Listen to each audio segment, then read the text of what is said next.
It's like watching anime. ほう、なかなか魅力的な提案じゃないか。断る理由が見つからないな。It's more like the times changed during my time on Earth here. You know how anime culture was like before? You had to be the one seeking out anime instead of anime coming to you. So that's where all the fan translation subs existed. Like if you want to watch anime, that's how you get anime. You rely on fans to translate the subs and you download it. I'm not talking about mainstream anime like your Dragon Ball English dubs or One Piece or whatever, Inuyasha. Whatever Japan was airing in their TV at that time, if you want to watch it, you have to get it like through other means, and then you have dedicated fan groups that translate it. So at first when you watch anime, it feels a foreign language. But then as you watch more and more, you come to appreciate the talents in their voice acting. And that's why you're like, shit, man, Japan culture is actually so peak. Like, wow, is anime really this cool? Like, so much better than cartoons? That's how you like anime. Like, you just appreciate anime. And then late 2000s, I guess, with the rise of Crunchyroll and stuff, where people realize that there's a market for anime in the global Western world. They started to bring anime to people. So you see the shift now. Back then it was you go to the anime, you appreciate the culture. Now it's anime localized and handed to you, to your doorstep, localized for you already. And that's the generation now. Like you watch anime, you just in your brain you default it in English. That's why you have people enjoying dubs in English. Not saying that it's wrong, but times changed. Now anime is readily available. There's always English option. So if you got into anime during this shift, you kind of missed out on what made it, why people are so into it before. Because people, it's more than just watching the show. People like you have to find methods. You have to seek it out. Find anime, watch it, immerse yourself into it. Not just anime, like just Japanese like weeb culture, otaku culture. That's why I was like, every time I play games, I just like switch to JP because all these voice actors, all these talents have been with me since the dawn of time, and like their works like early 2000s. Like I see the voice actress, I'm like, shit, I need to play for this character. I know what she's gonna sound like. Not like you play English and then you're like, oh, this performance is good, that performance is good, bro. It's like that's surface level reasoning, man. Performance good. This is like the reason that I watch is like way deeper. It's like, it's this VA voicing, this anime VA voicing right now. I need to hear her. Seiyu, that's right. The Seiyu voicing. What? Okay, watching in dub so that you can take your eyes off the show. That's a valid reason, but it's not what we're talking about here. Yeah, it's okay. Like if you don't understand Japanese, you can set it to dub and then you do like things on the side and have like half attention. That's fine. I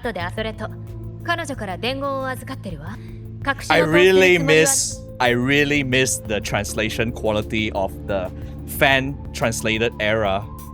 It's so faithful to the original. And if you don't, they will put a footnote telling you what is it they're talking about.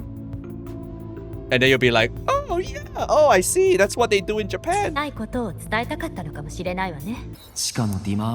really is a strange time to live in for me. Because by default, whenever we're into these things, you don't even question it. It's the default setting. You just like watch subs.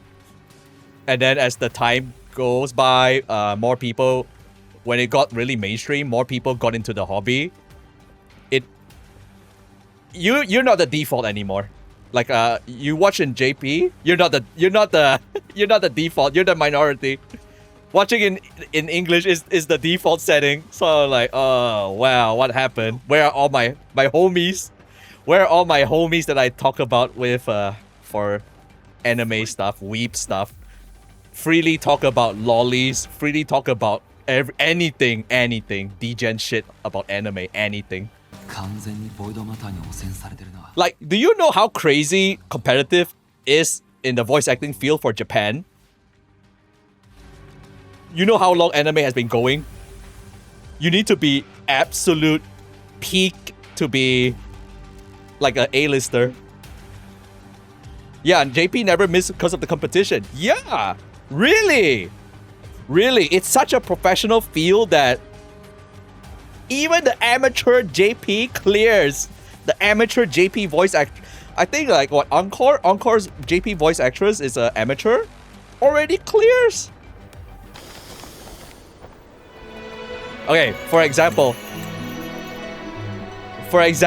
let's take Hiyuki for example.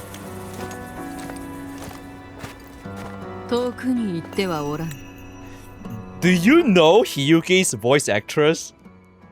Do you know her range?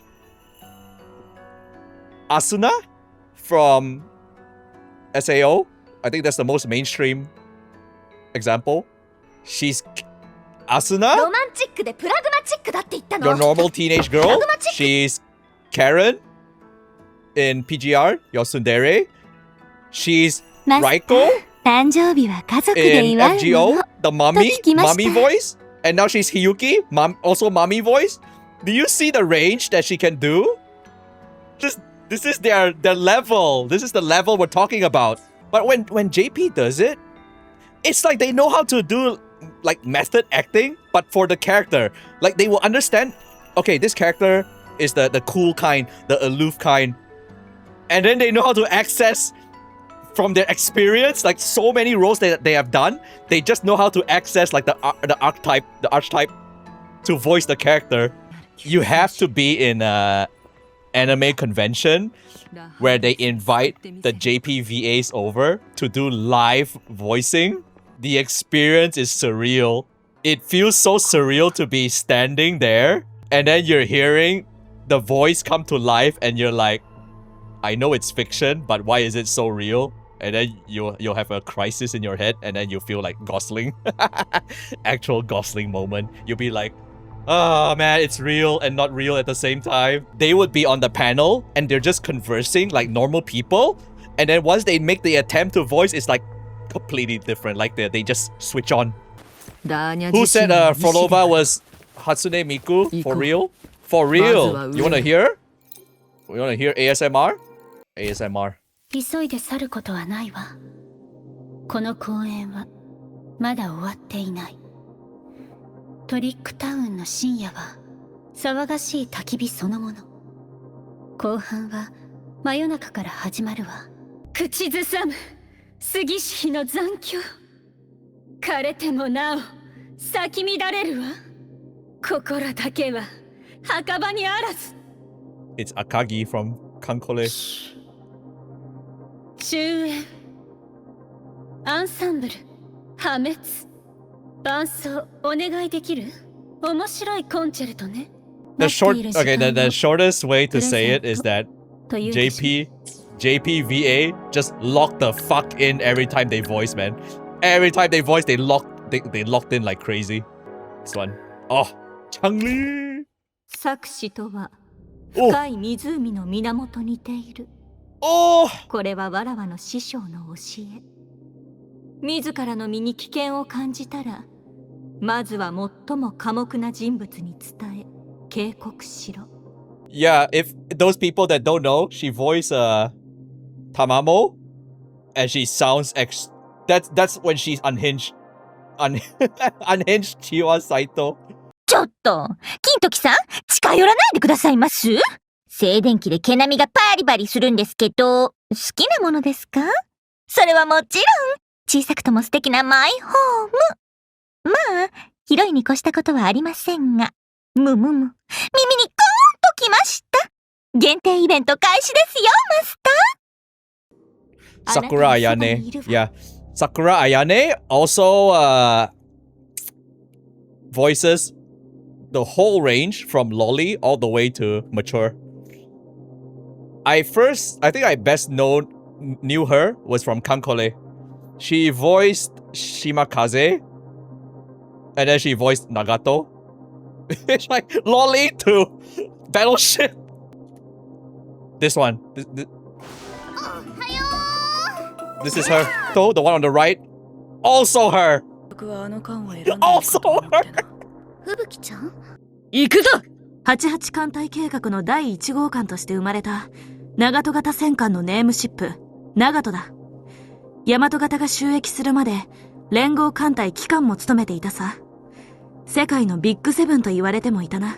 なんだ Bombs for coal, and the flight deck riggings aren't for show, it's for storing cartridges. Neat. Small size, relatable since our hangar are small because armored hangar. Kai's only change her color. Flight decks also change color. I like it, base and Kai damage. This damage art shows hole on her hull, referencing single torpedo hit that sank her. Kai art shows with different colors. On one part she's covering her deck. Mid. Overall, I placed Taiho's design in B.